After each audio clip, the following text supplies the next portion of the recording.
Queensland, Australia has its Young Tourism Leaders program. Focusrite holds an annual Young Leaders Summit. Destinations International has its 30 Under 30. The International Mountain Travel Symposium has its own Young Leaders Summit. And European Cities Marketing has its annual ECM Summer School. We have all sorts of reasons as businesses and industries for investing in youth development. That includes helping them hone their tactical abilities or build the emotional intelligence that they will need to be the leaders of the future. But this year I am seeing a shift.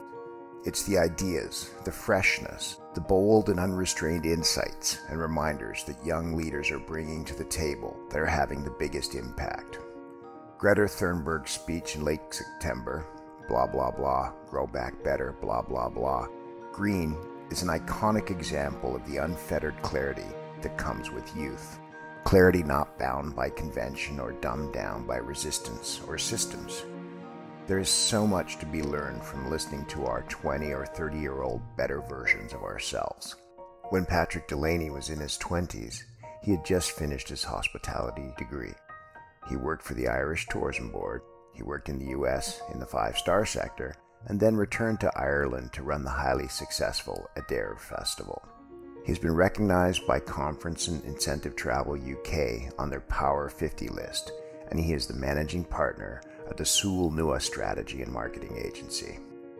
Patrick was the host and moderator for ECM's annual summer school this year, a challenging task for a virtual event that has always gone hard and gone deep on the issues and opportunities we face as an industry. I was there. I got to lecture on social and cultural diversity, but I think it's safe to say that it was me who got schooled, literally transformed by listening anew to the purity, the clarity of mind around issues such as climate change and social justice that sprung unfettered, unadulterated, and unfiltered from the minds of our young peers. I will put it as simply as I can. We all need to listen more closely to young leaders and to our 20-year-old selves if we are going to do the things that really need to get done. Good morning, Patrick Delaney. How are you? Where are you? What's it like? Good morning to you, David. I'm sitting here in the New World headquarters, which is my new home office of Sewell Nua, and I'm in Dublin, and I'm looking out on a beautiful green day, which means it's just rained, as it does often in Ireland. So, you know, we get the 4 seasons every day. It's just a matter of waiting until the next iteration comes. So I'm very happy and very delighted to be talking to you. And actually, you know, you described the ECM and you described my role there as moderator. I would say the first thing you should have added in, if I might start our conversation by adding in something by saying it was a real privilege, because I don't fit in, as you know. I'm a beautifully gray-haired, bearded man. I don't fit into the classic youth profile that a lot of the attendees were there. But, you know, because of that, I think it reminded me, you know, of the privilege to be involved in that session, because your description of what happened is exactly what did happen. There was an avalanche of new ideas, of creativity, of openness,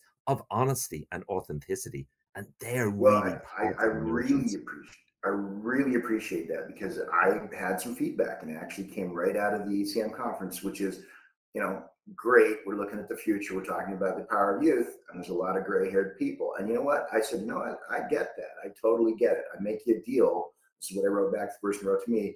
I will try and remember my 20-year-old self as much as I can, because the ideas and the principles that you are championing are things that we highly valued in our youth. Those of us that are, you know, 50 to 60 years old right now. So I know from your trajectory, you had the same values, the same principles. That's what led you to lead in this industry. But as far as you not fitting in, let me dispel that myth for our listeners.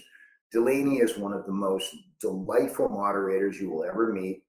He brings a wealth of humanistic experience as well as industry experience to the task.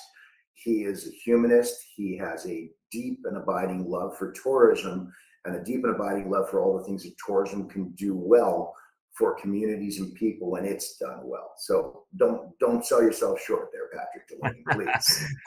Thanks, David, and thanks for giving me a little extra on the time side for those up to 60. Those of us who are between the middle ages of 60 to 70. But we'll take the compliment and go from there. It must be that phenomenal Irish diet then. It is, yeah. All right, you already hit on it, and thank you for that. The event was a watershed. It was a didactic event intended to teach and inform. It became a two-way street, which in a virtual event, we don't have a ton of experience in these things. It was remarkable to see the interactivity.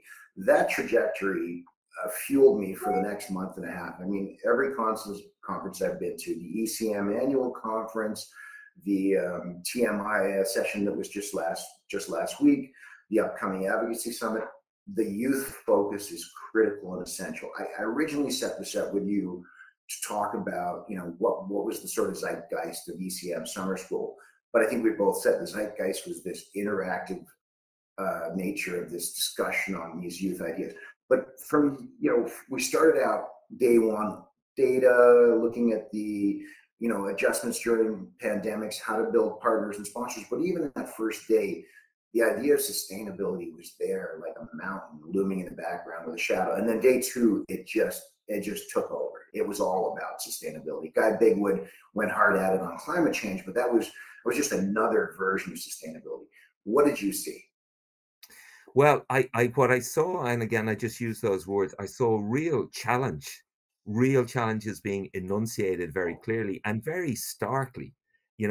I've been around a while, and by the way, I just want to kind of contextualize the youth. When I speak about youth, I know you have the same definition. It's not an age thing; it's an attitude. It's a willingness to admit that we don't know everything. There are many ways of looking at the situation, and there's a sense of urgency. I think that's what the new reality brought, was that sense of urgency. And you mentioned Guy Bigwood. Guy and I work together. He's a very good friend. But what's really brilliant about Guy is a challenge. He puts challenges to you, and he is unashamedly committed to purpose-driven tourism. And that purpose-driven tourism, I think, has been given new oxygen, given a new opportunity to breathe because of COVID. Because, to put it in the colloquial fashion of us Dubliners, we're in deep shit if we don't change the way we're doing. And I think that reality has become obvious. So now it's a question of which way to jump, what to do. And I think that was the context in which all of those interactions, those interchanges took place at ECM. It was, okay, what can we do?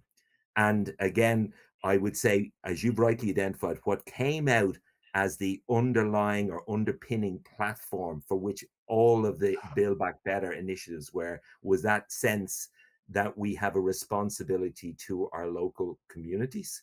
And that responsibility has a definition which contains all of the elements which sustain a community. It's societal, it's the cultural, it's the environmental in the widest sense. So sustainability, not in the limited sense that sustainability might be looked like, underpins everything. But it also brought in the real challenge for DMOs at the moment, because we've got it's a paradox. We've two conflicting strains and pressures on DMOs.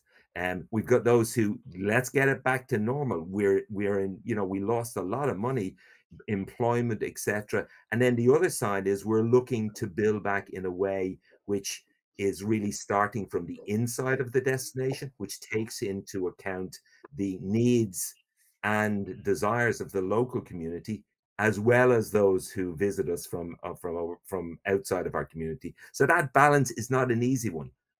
I completely agree with you, and I want to sort of expand on something you're talking about.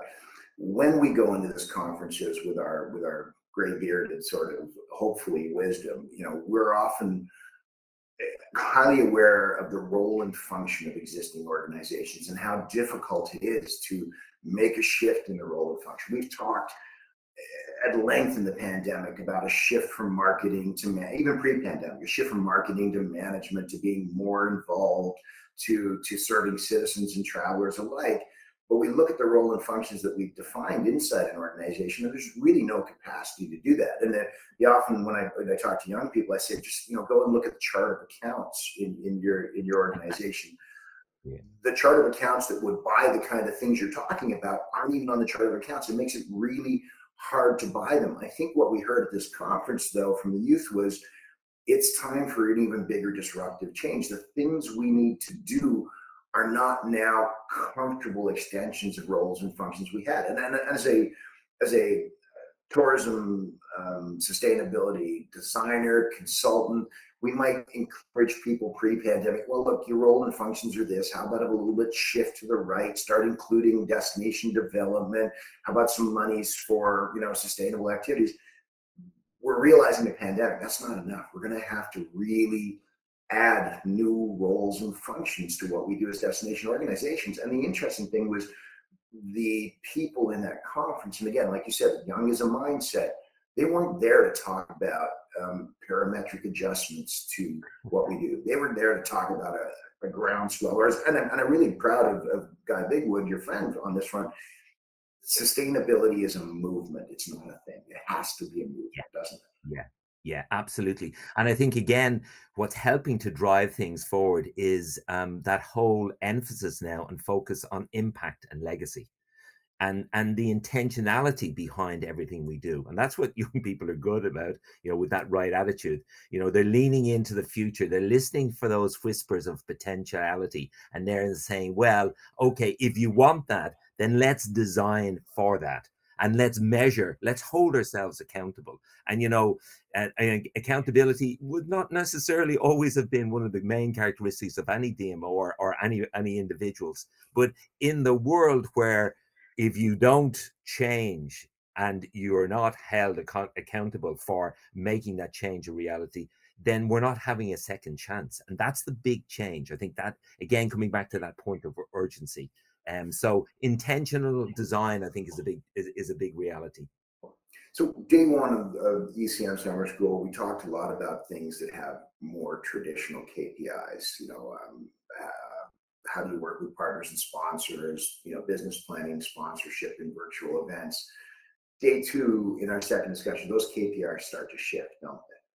Yes, they do, because I think there's a realization, whether it's in leisure or whether it's in business tourism, that, that shift from volume to value is critical. So, in the business events, having a great conference with 5,000 people is absolutely fantastic for the destination. It leaves tangible value.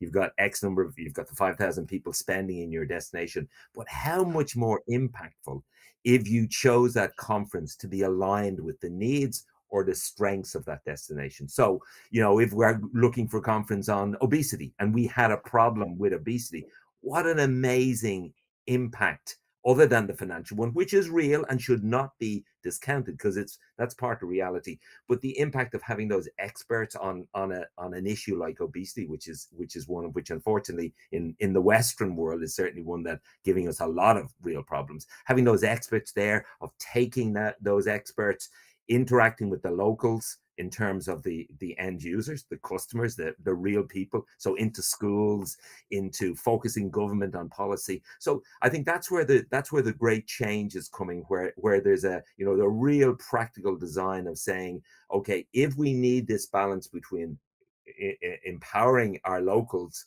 that tourism, in whatever form it comes, in leisure or in business, should have a positive impact, then what do you want to achieve? What are those issues that we need as a community to be addressed? Also, what are our strengths? Because also the great thing, and I know you feel this with a passion, I certainly do, I'm involved in people that brings people together. I learn when people get to know each other and they get to know each other's culture, there's less conflict, because it's really hard. 100%. It's very hard to fight with your buddy where you think, actually, now that I understand why he's so weird, hey, I think I'll give him some slack. So, there's a bigger purpose to what we do. And I think that's coming into focus. So we've heard lots of talk in the last decade from all sorts of leaders. I think of A Singularity University, one of the founders, Ismail, talks about the massive transformational purpose of the business and how that is what appeals to the youth of today. And boy, have I heard it in spades from people looking to enter the industry. What's the massive transformational purpose of tourism? And I look at them and say, well, you have to define that, because if I define it for you, it's not transformational. And what I get back is great. It's tourism makes the world smaller and makes us all treat each other as human beings. And I think there isn't a greater calling on the planet at this time when we're in crisis to do that, to remember that these are other human beings, and that if you sit down with a person from halfway around the world, even if you don't speak the language and you try to communicate, there's an incredible human bond that personalizes all the issues of the day.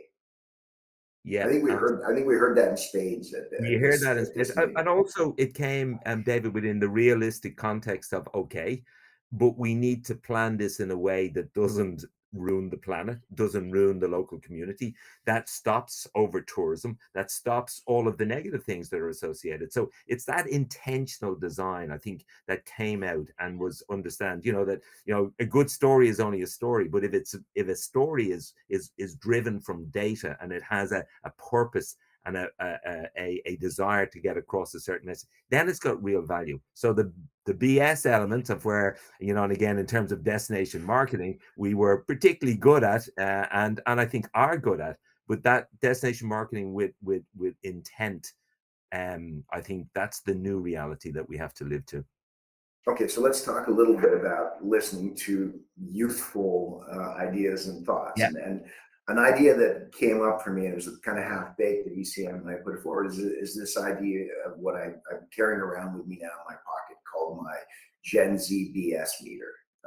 I look at my 24-year-old daughter, who is like a mirror. I think you said to me earlier, where she turns to me. There was a time when taking 100 flights in a year was an amazing achievement. You were a demigod of travel, etc. I had friends who. And she looked at me the other day and said, "How do you feel about it now, Dad?" Yeah. And I mean, at the time, well, Rodney Payne kicked off ECM's annual conference this month with a discussion about flights, one flight a year, and we are so far over our skis in our own personal carbon footprint. I shudder to think how I'm going to deal with that. I know this year there's a whole bunch of flights, and you want to pin the tail on the donkey. It's Mr. Peacock, who is really concerned about sustainability, but it's probably got 10 or 15 flights, and that is a super reduced schedule to our peers. And I mean, our young thinking peers. That's not an easy one to deal with, but we will deal with it. These hybrid events, whatever, but it's not easy, is it? No, and flight shaming is something which I think we have to acknowledge.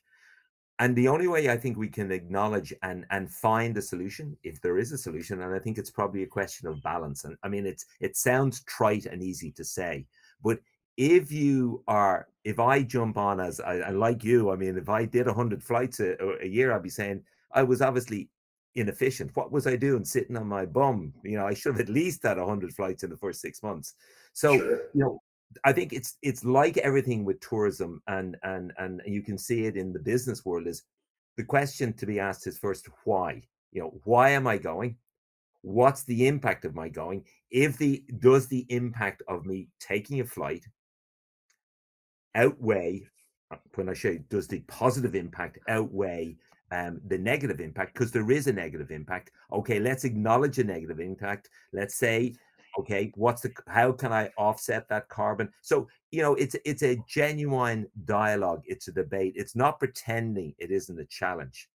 It's saying, how can we deal with the challenge? And I think that was what came across, is that sense of realism, because we need to travel. I'm a absolute believer in tourism. I'm an absolute believer, as you rightly use that wonderful word, transformative nature. When people get together, magic happens. And cultural, and you learn, and there's a positive impact. But maybe I can't have as many interactions. And quite frankly, I know that there's many flights that I've made or many meetings I've attended that could have been handled more efficiently over a less invasive and carbon increasing footprint. So I think we just need to be real. We need to debate. We need to look for solutions, but not hide. not be inauthentic. I think Yes, yes. that was a big thing, you know, that kept coming across. Let's be real about it, and we may find a solution. We will find a solution, but it won't be the one that we probably think about.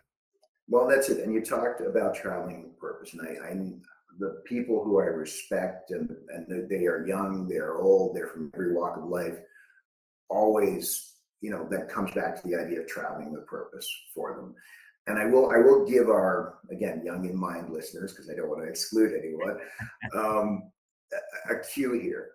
The hybrid meeting, the virtual meeting, the one we were so scared of because it just couldn't possibly accomplish what shaking hands and having coffee could do.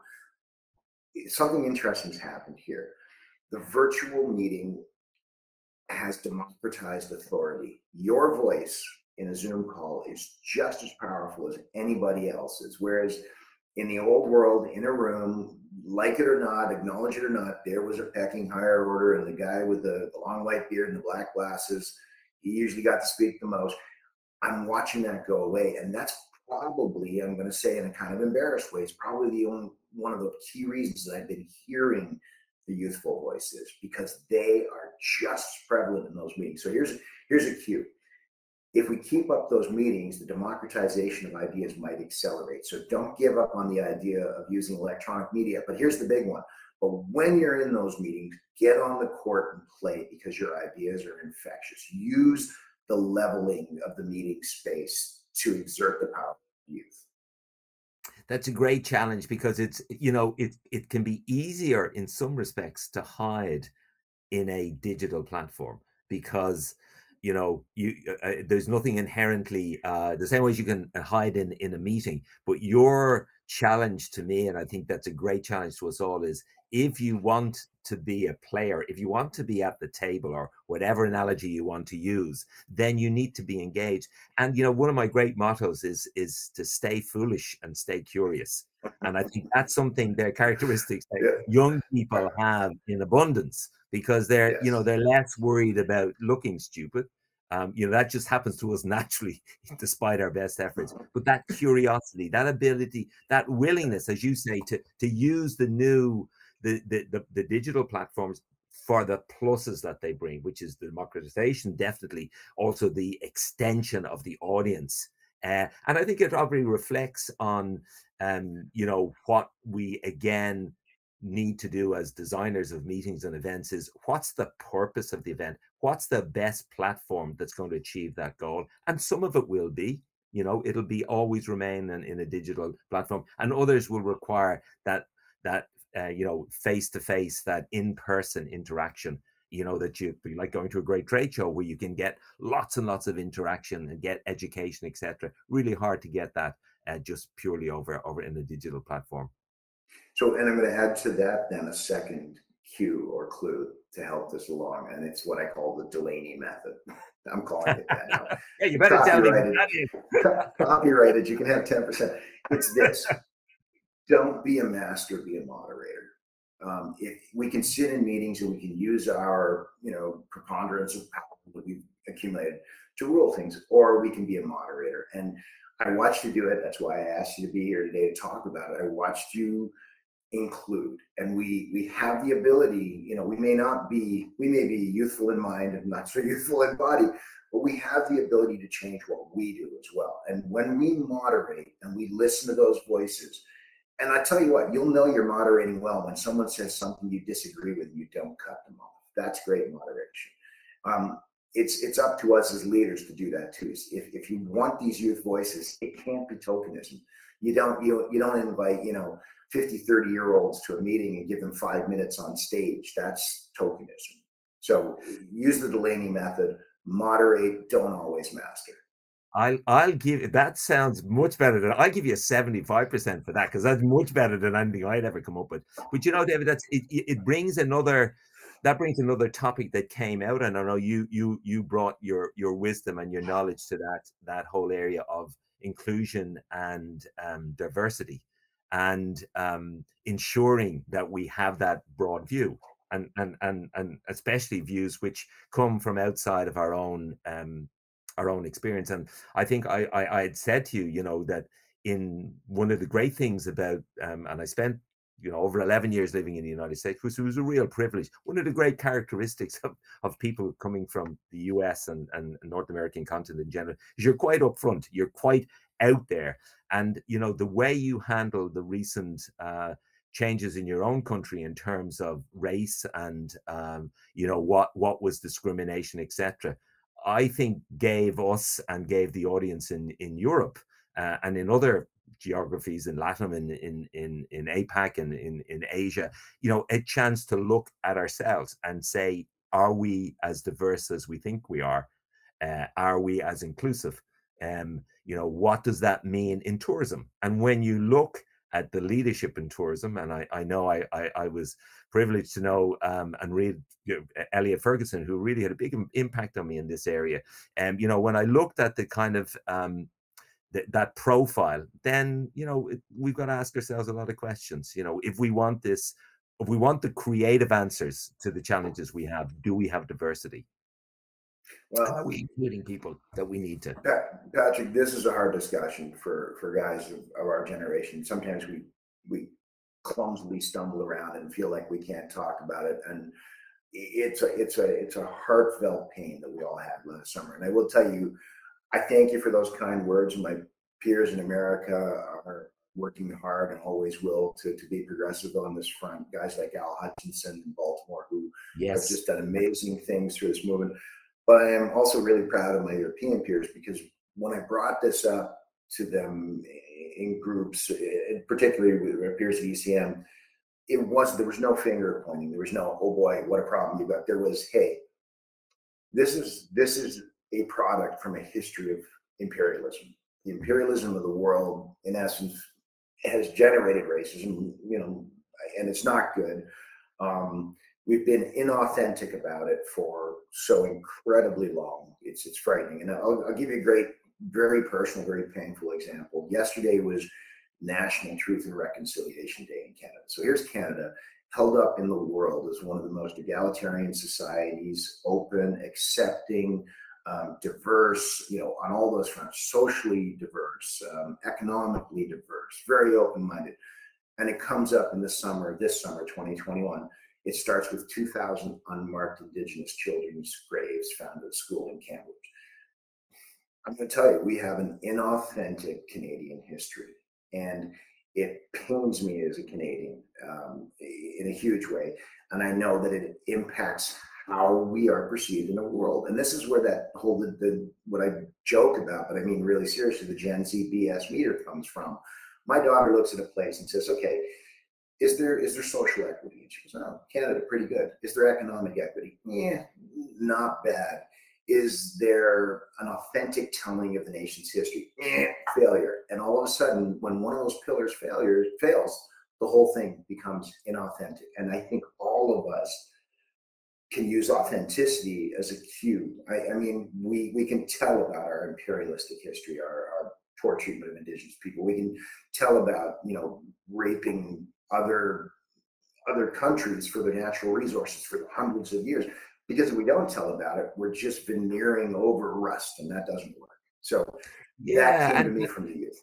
Yeah, absolutely. And David, you're right. Canada has a wonderful, it's the mosaic, it's the melting pot, has a wonderful reputation. But there's no destination. Certainly, we in Ireland would not be casting the first stone in that area, because it could rapidly come back and hit us in the nose and other parts of our anatomy. But I think you said something which again ties into, I suppose, this new sense of how you go about your destination marketing, bringing it to this to the subject matter at hand, because bringing it down, it's not denying the problems were there. It's not denying the mistakes. It's how we handle them.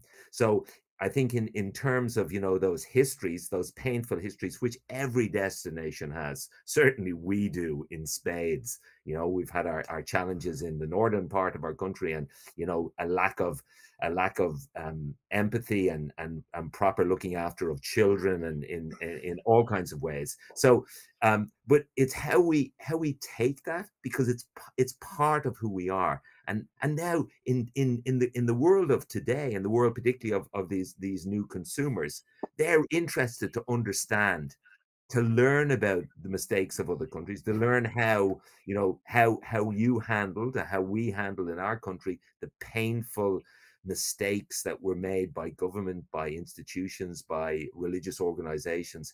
That's part of the real tourism offering. And I don't mean it in a commoditized way, but it's part of what a destination is. It's part of that social history, and how we deal with that is really, really important. So this is not some kind of esoteric conversation we're having. This is really, you know, it's facing up to using the assets of a destination, using the history, using the culture, and how we mediate all of those experiences for, and how we allow those who come in to our destinations, how we allow them access that, learn from it, and we learn from them. Well, thanks for that, and I'm going to take it back to the youthful mindset, and say that, you know, when my daughter talks to me about our history being shameful, my first reaction as a senior of sorts, is oh, that's such a hard word, and I get all defensive. It's a word. It's a word. And let me ask you this, Mr. Peacock. Is the history of Canada's treatment of its Indigenous people shameful? And if I'm asked that question by myself, of myself, the answer is a resounding yes. So why do I get so prickly when someone else says it? And that's what we've got to get used to with the youth, is we taught them to be unfiltered. We taught them not to say, you know, good is bad, or cream is green. We taught them to push back. And when we hear that pushback, I'm going to encourage us all, this is my final thought for the day, encourage us all to pause and just say, if you asked yourself that question, other than your jargonistic, politically correct BS answer, what would your answer be? And mine would be, you're right, it's shameful. And then really start listening to them.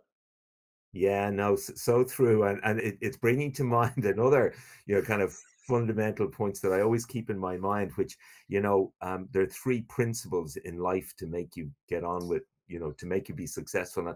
And that's the three words: please, sorry, and thank you. And I think when I think about those three, they're not mine, by the way, and they're, you know, actually they're the Pope Francis who said those words. And I thought, when I saw them first, I thought, oh, this must be some brilliant guru, this management guru from Canada. But I think when you look at those three words, they're real simple. You know, sorry for the stuff that you've, but be genuinely sorry. Be thankful and grateful for what you have, and that, and be ready to share that, and say please before you take anything, because it has an impact on other people. All right, listen, thank you for that. It's been such a huge pleasure to have you. I value very much when we get to talk, so thanks, Patrick. Look forward, and it's been a pleasure, David. Absolutely. Let's create the revolution together, or continue the revolution together, learning from everybody.